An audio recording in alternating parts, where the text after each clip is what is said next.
Brasil-Portugal no circuito do discurso pedagógico especializado de 1920 a 1935. Luiz Miguel Carvalho e Jaime Cordeiro são os autores do livro. Ana Luísa, Anne Caroline e Laura Emília são as integrantes do grupo de seminário. O texto se trata de um estudo histórico comparado de publicações de educação. Esse estudo examina as relações entre Brasil e Portugal no campo da educação, especialmente no que diz respeito à circulação de ideias, práticas pedagógicas e textos especializados. Tem o objetivo central de investigar como esse discurso pedagógico se construiu e foi compartilhado entre os dois países, considerando o contexto histórico, cultural e político que moldou essas trocas. Nem nação nem mundo, e outras razões de uma ficção, o espaço da lusofonia. Lusofonia é o conjunto de países que compartilham a língua portuguesa e aspectos culturais relacionados à influência histórica de Portugal. A expansão marítima de Portugal, que estabeleceu colônia no Brasil, na África e na Ásia, moldou a cultura, a língua e as tradições dessas regiões, criando uma rede de países conectadas por uma história em comum.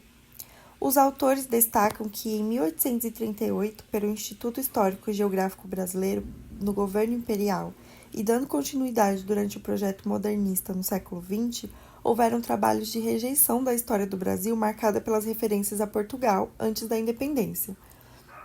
Oswald de Andrade, durante o modernismo, definiu esse processo como antropofagia, que todos os elementos culturais presentes no país resultam numa cultura autêntica, original e verdadeiramente brasileira.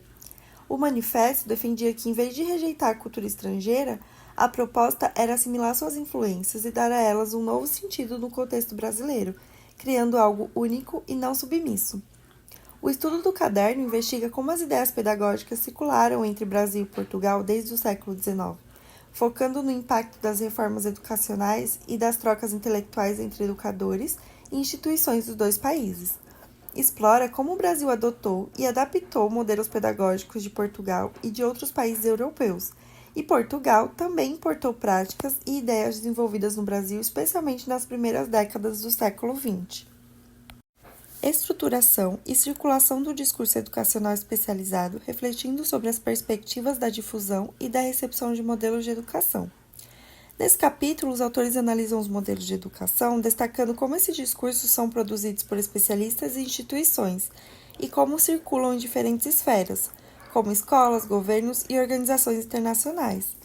O texto aborda a tensão entre a difusão de modelos globais e a recepção local desses discursos, levando em consideração cada contexto. E destaca também que, ao mesmo tempo que há uma tentativa de universalização de certos padrões educacionais, as práticas locais podem resistir, reinterpretar ou adaptar esses modelos à sua realidade. Para Shorey, é através da incorporação de significado suplementar, extraível de pontos de referências externos, que a autorreferência circular se torna suscetível de especificação. Seria uma reflexão sobre a importância de analisar não apenas a difusão dos discursos educacionais, mas também a recepção e a transformação que esses modelos sofrem ao serem aplicados em diferentes contextos. Isso sugere que os discursos educacionais não são estáticos, mas dinâmicos, modificados constantemente pela interação entre o global e o local. Troca pedagógica entre Brasil e Portugal nos anos de 1920 a 1935. Os autores discutem o contexto histórico e social em que ambos os países enfrentavam desafios educacionais semelhantes, como a necessidade de modernizar seus sistemas de ensino para responder às demandas de uma sociedade em rápida transformação, marcada pela industrialização e urbanização. Nesse período, o movimento de modernização educacional e a busca por reformas pedagógicas colocaram as escolas em foco, tanto como agentes de transformação social, quanto como espaços de formação de cidadania. Este intercâmbio se dava por meio de conferências, correspondência entre educadores e principalmente pelas publicações especializadas em educação que circulavam entre os dois países. Publicações como instrumentos de modernização. As publicações especializadas, como a Revista de Educação no Brasil e a Educação Nacional em Portugal, foram fundamentais para a circulação de ideias pedagógicas.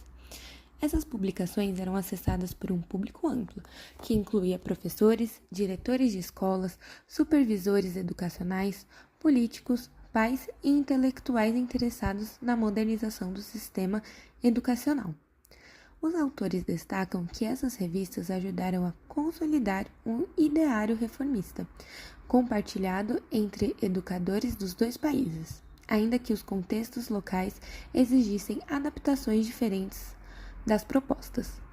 As publicações também serviam como espaço para debater políticas educacionais e para disseminar as melhores práticas adotadas em escolas experimentais. O movimento da Escola Nova, que pregava uma educação mais ativa e centrada no aluno, teve grande influência tanto no Brasil quanto em Portugal. No entanto, essas ideias foram adaptadas às condições locais. No Brasil, figuras como Anísio Teixeira e Lourenço Filho lideraram as reformas, enquanto em Portugal o processo foi mais lento devido à centralização do sistema educacional e à influência da Igreja Católica. Intelectuais entre educadores. Como essas publicações poderiam ser acessadas por diversas pessoas, ocasionou em o que podemos chamar de redes de intelectuais. Essas redes se estruturaram por meio de conferências internacionais, visitas de educadores de um país ao outro, troca de correspondências e publicações conjuntas. Os autores analisam como essas redes ajudaram a consolidar uma comunidade transnacional de educadores que compartilhavam experiências e buscavam soluções para problemas comuns, uma vez que educadores portugueses se interessavam pelas experiências de escolas brasileiras e vice-versa, o que promovia em trocas de ideias onde adaptavam as soluções conforme as necessidades locais.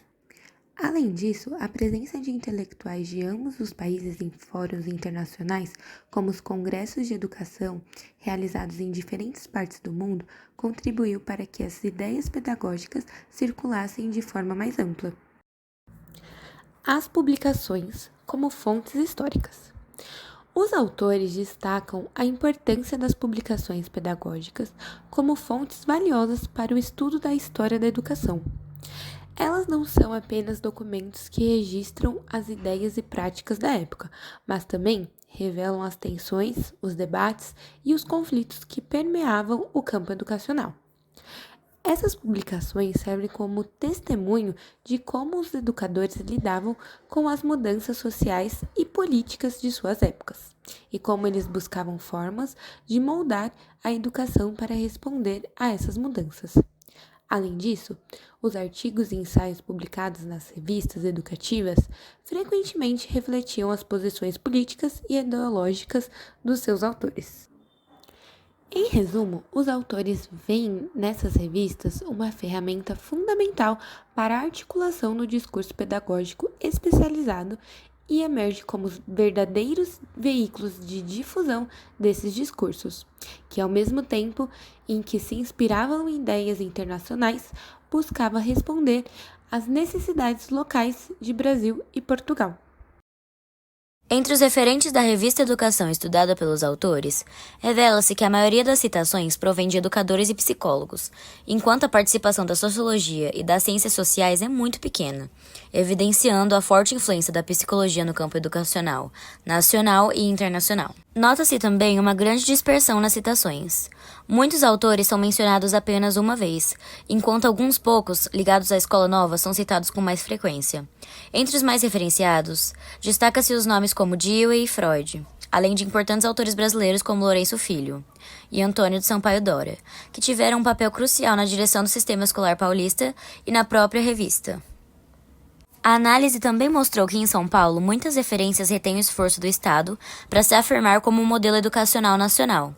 O Estado de São Paulo, ao longo da história, buscou se posicionar como vanguarda cultural e educacional do Brasil. E isso se reflete nas citações a autores que atuaram diretamente na reforma e modernização do sistema educacional paulista e na direção da própria revista Educação. Além disso, observa-se também uma escassez de citações a periódicos especializados, sugerindo que essa prática ainda não estava consolidada na época. A maioria das referências eram a livros, e muitos deles vinham do mundo ibérico-americano, destacando a importância das traduções de obras originais em inglês ou francês, que eram publicadas em países especialmente como a Espanha. A maioria das citações da revista escolar provém de potências europeias como França, Alemanha e Inglaterra, além dos Estados Unidos. Essas referências não se justificam apenas por status, mas pela presença de centros de produção e divulgação de discursos sobre educação nova. Entre os países mencionados, a Suíça se destaca especialmente pela relevância do Instituto de Ciências da Educação de Rousseau, que teve um papel central na rede internacional de educação. As referências à educação brasileira na revista escolar também são escassas. Até o final dos anos 1920, apenas 4 artigos mencionam o Brasil, sem nenhuma conexão clara entre eles. A partir de 1930, a presença de referências à educação brasileira aumentou, embora o caráter informativo predominasse. Os artigos citam dados estatísticos sobre o sistema educacional brasileiro ou eventos como o 4º Congresso da Educação Nova, mas sem um envolvimento mais profundo com as práticas educacionais do Brasil. Os autores brasileiros também são raramente citados, com destaque para João da Silva Correia, que menciona obras de filólogos brasileiros. Em geral, a presença da Escola Nova nas páginas da revista escolar é mais como fonte de informações do que como diálogo afetivo. Essa limitação pode indicar a falta de uma rede consolidada de troca entre educadores portugueses e brasileiros. No que diz respeito à colaboração entre as duas revistas, observa-se uma escassez de menções a Portugal nas referências da revista Educação. O país é mencionado apenas 16 vezes em 6 artigos, com referências limitadas a autores e publicações portuguesas. Além de citações a Camões e Garré, somente 3 educadores portugueses são citados. Faria de Vasconcelos se destaca especialmente por seu livro Lições de Pedologia e Pedagogia Experimental e a sua associação com a revista escolar, o que sugere uma possível influência mútua entre os periódicos. Essa quase ausência de Portugal levanta as questões sobre a relevância de um espaço lusófono no campo educacional. Não parece haver uma presença significativa desse espaço na revista. No entanto, ao considerar o mundo ibérico-americano, podemos pensar em uma circulação indireta de referências entre Portugal e Brasil, mediada pela Espanha. O 6º tópico do texto analisa a relação entre Portugal e Brasil no contexto educacional e expõe que, embora compartilhemos a mesma língua, essa conexão não se traduziu em uma interação significativa entre os educadores nos anos 1920 e 1930. O escritor Munhoz Molina nos lembra que falar a mesma língua não garante que tenhamos diálogos profundos, ou seja, a língua portuguesa por si só não foi suficiente para criar uma troca rica de ideias entre os dois países. Além disso, tanto em Portugal quanto no Brasil, havia uma busca por referências educacionais em outros países, especialmente na Europa e nos Estados Unidos, em vez de um diálogo entre os dois. Essa situação reflete uma preocupação comum com o atraso educacional, onde os educadores sentiam que a solução precisava vir de fora. E mesmo que as duas publicações estivessem ligadas à educação nova, o que aconteceu foi uma predominância de influências externas, que os levaram a adotar categorias educacionais global, mas tanto Portugal quanto o Brasil precisaram levar em conta suas especificidades locais, e essas ideias não surgiram no vazio. Elas são reinterpretadas e adaptadas ao contexto social e cultural de cada país,